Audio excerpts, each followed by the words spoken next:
हे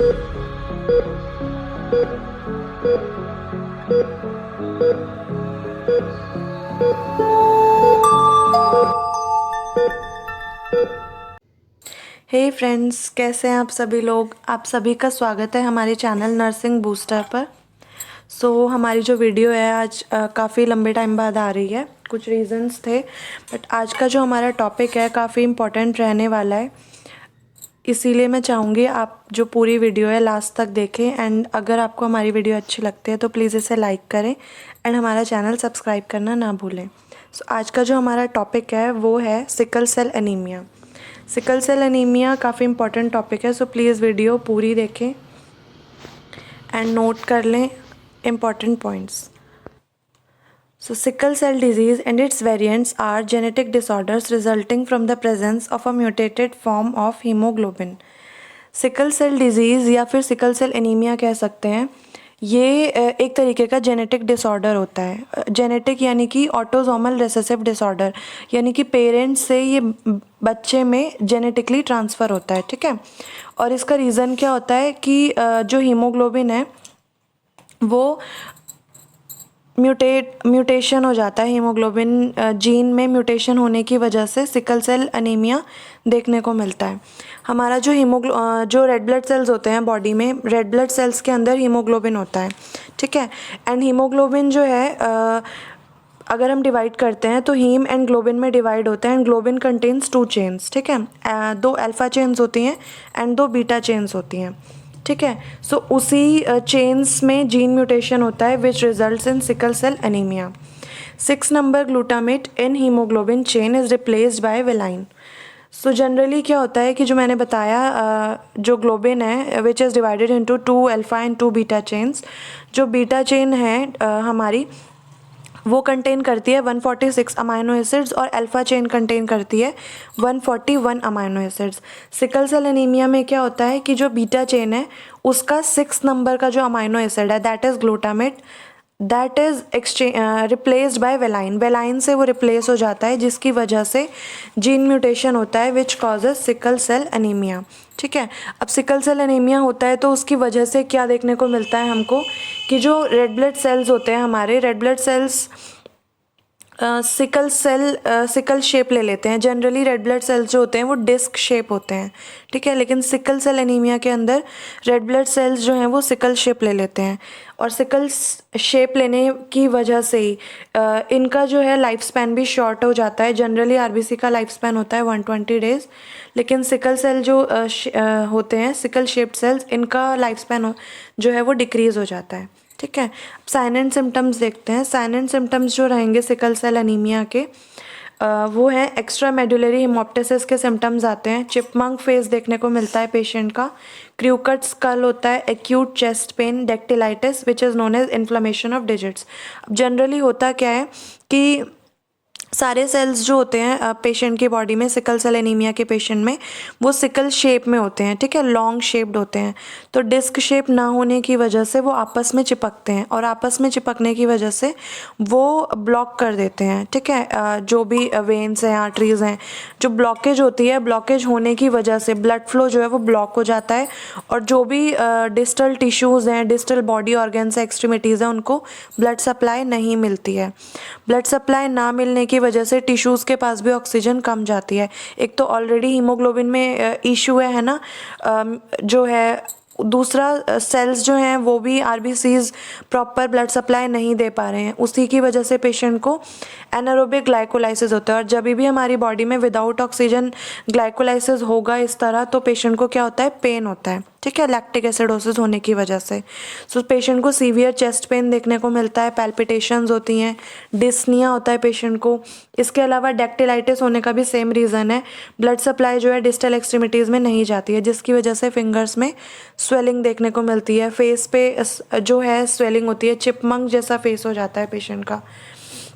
ठीक है, यहाँ पे जो है पिक्चर दे रखी है नॉर्मल रेड ब्लड सेल की और सिकल सेल की।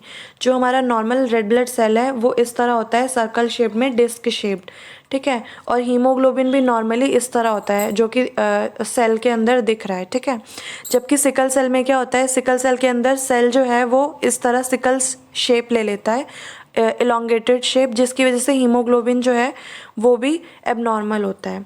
अब जब इस तरह के सेल्स होंगे तो ये जब ब्लड में फ्लो करते हैं तो ये आपस में क्या करते हैं, चिपक जाते हैं एक दूसरे के साथ और ब्लड फ्लो को ब्लॉक करते हैं। और ब्लड फ्लो ब्लॉक होने की वजह से डिस्टल टिश्यूज़ को, डिस्टल ब्लड एक्सट्रीमिटीज़ को ब्लड सप्लाई नहीं मिल पाती है। ठीक है, जैसे कि यहाँ पर नॉर्मल रेड ब्लड सेल है, ये अच्छे से फ्लो हो रहा है लेफ्ट हैंड साइड जो, और right hand side sickle cell दिखाया गया है जो ब्लॉक कर रहा है पूरा जो भी आर्टरी है या वेन है वो ब्लड फ्लो को ब्लॉक कर रहा है।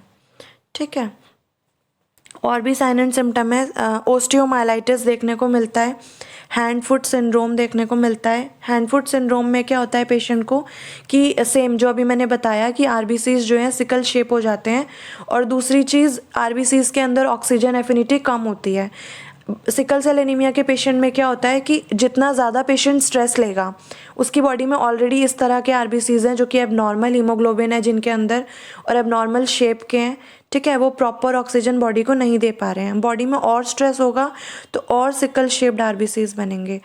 तो जनरली क्या होता है कि जैसे ही आरबीसीज की सिकलिंग होती है तो पेशेंट की बॉडीज़ में सीवियर हाइपोक्सिया देखने को मिलता है, यानी कि ऑक्सीजन जो है बहुत ज़्यादा कम हो जाती है, जिसकी वजह से पेशेंट की डिस्टल एक्सट्रीमिटीज़ को ब्लड सप्लाई नहीं मिलता है।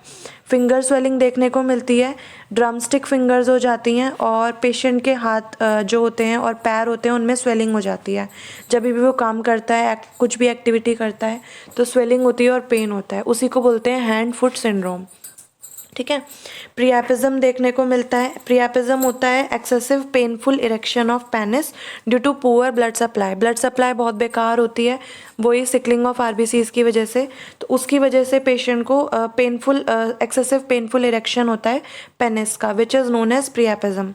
देन ऑटोस्प्लेनेक्टमी होता है। ऑटोस्प्लेनेक्टमी क्यों होता है? ऑटोस्प्लेनेक्टमी होने का रीज़न है क्योंकि पेशेंट जो है, एक तो इतने सारे आरबीसीज जो हैं वो सिकल शेप्ड होते हैं, दूसरा जो आरबीसीज होते हैं मैंने बताया था सिकल शेप होने की वजह से और हीमोग्लोबिन में एबनॉर्मल हीमोग्लोबिन होने की वजह से इनका लाइफ स्पैन भी कैसा होता है, छोटा हो जाता है, 120 डेज से कम हो जाता है, जिसकी वजह से स्प्लीन पे एक्सेस लोड पड़ता है, और एक्सेस लोड पड़ने की वजह से स्प्लीनोमेगाली भी देखने को मिलती है।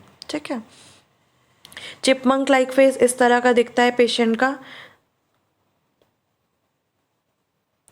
ये है डेक्टिलाइटिस, यहाँ पर फिंगर्स जो है देखो मिडल वाला उसमें स्वेलिंग है।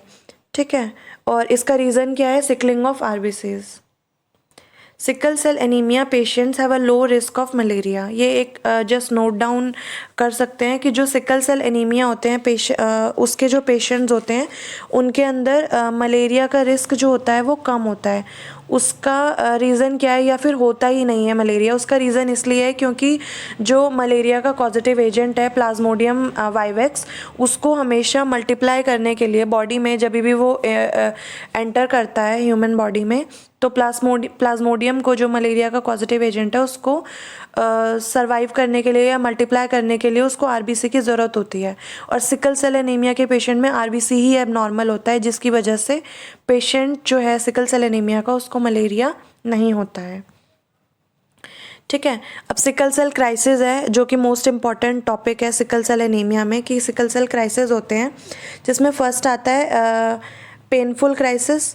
ठीक है, और नेक्स्ट है vaso occlusive crisis. Vaso occlusive painful crisis patient को सेम सिकलिंग की वजह से, ब्लॉकेज ऑफ ब्लड सप्लाई की वजह से पेशेंट को पेन होता है ड्यू टू लैक्टिक एसिडोसिस।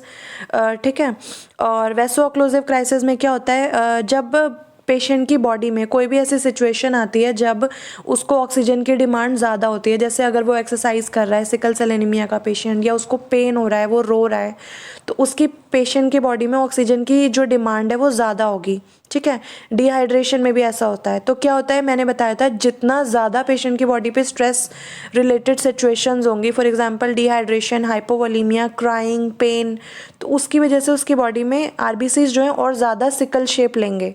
ठीक है, तो जब ऐसा होता है बॉडी में उसके ज़्यादा आरबीसीज बनते हैं सिकल शेप के, और वो जमा हो जाते हैं। जमा होके वो क्या करते हैं, वैसो ऑक्लूजन करते हैं, और जब वो ऑक्लूड करेंगे, ब्लॉकेज करेंगे, तो पेशेंट को क्या होगा, ब्लड सप्लाई नहीं जाएगी, which will cause pain, cyanosis and fatigue. ठीक है। अगर पेशेंट की कोरोनरी आर्टरी ब्लॉक हो जाती है फिर तो एमआई भी हो सकता है पेशेंट को। कैरोटिड आर्टरी ब्लॉक हो जाती है तो उसको स्ट्रोक भी हो सकता है। यानी कि वैसो ऑक्लूसिव क्राइसिस जो है काफ़ी ज़्यादा सीरियस क्रिटिकल सिचुएशन है सिकल सेल एनीमिया के पेशेंट में। इसीलिए हम कोशिश करते हैं कि जो भी सिकल सेल एनीमिया का पेशेंट है उसको हम स्ट्रेस लीडिंग सिचुएशंस या ऐसी कोई भी सिचुएशन जिसकी वजह से उसकी बॉडी में ऑक्सीजन की डिमांड इंक्रीज़ होती है, हम ऐसे सिचुएशंस उसको अवॉइड करते हैं। ठीक है। पेशेंट को ऑक्सीजन पे रखेंगे 100% और हाइड्रेशन थेरेपी देंगे, पेशेंट को रेस्ट देंगे। ठीक है। अगर ऐसी कोई भी चीज़ होती है पेशेंट की बॉडी में वैसो ऑक्लूसिव क्राइसिस के सिम्टम्स अगर आते हैं तो। ठीक है। एक होता है ए प्लास्टिक क्राइसिस। अब ए प्लास्टिक क्राइसिस क्या होता है कि जितने भी सिकल शेप्ड आरबीसीज हैं ये ट्रैप मतलब ये आपस में चिपक जाते हैं और क्या करते हैं कि जो सेम हर पूरी बॉडी में हो रहा है ये। ठीक है। सिकल शेप्ड आरबीसीज पूरी बॉडी में है सिकल सेल एनीमिया के पेशेंट में, तो ये हर ऑर्गन्स की ब्लड सप्लाई रोकते हैं। सो बोन मैरो की भी ब्लड सप्लाई जब ऑक्लूड होती है, ब्लॉक होती है, तो उसकी वजह से बोन मैरो जो है वहाँ पर डिस्ट्रक्शन शुरू हो जाता है, इश्चीमिया होने लग जाता है due to decreased oxygen and blood supply, जिसकी वजह से होता है ए प्लास्टिक क्राइसिस। अब जब बोन मैरो में ही ब्लड सप्लाई नहीं जा रही है तो ब्लड सेल्स कहाँ से बनेंगे।